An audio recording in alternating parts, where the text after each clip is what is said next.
पद्यांश number 3 की ओर बेटा।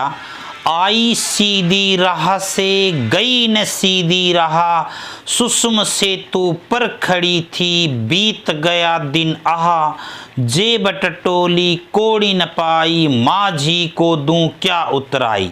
सर्वप्रथम इसके शब्दार्थ देख लें।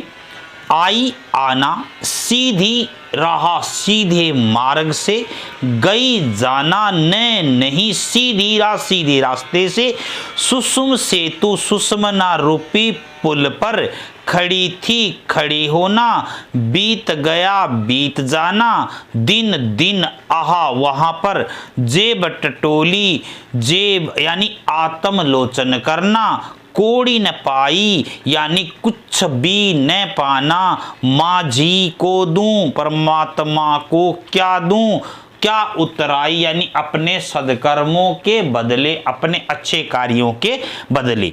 तो देखिए विस्तार से। आई सीधी राह से गई न सीधी राह।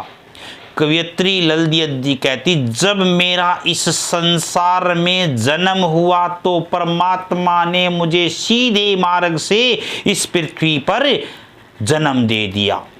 गई न सीधी राह, परंतु जब परमात्मा के पास जाने का समय आया तो मुझे सीधा राह यानी सीधी रास्ता सीधा मार्ग दिखाई नहीं दिया। अर्थात कहने का भाव ये है कि मैं सांसारिक चक्करों में उलझ कर रह गई।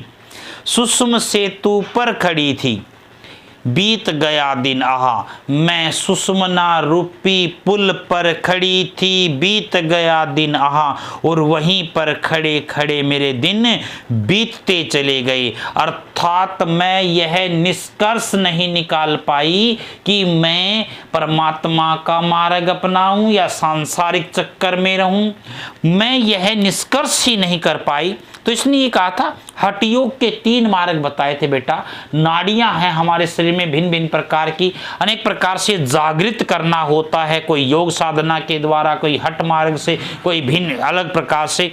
तो इसने ये कहा है कि यानी मैं परमात्मा की भक्ति करने का निर्णय ही नहीं कर पाई, सांसारिक चक्कर में उलझ कर रह गई, जे बटटोली कोड़ी न पाई।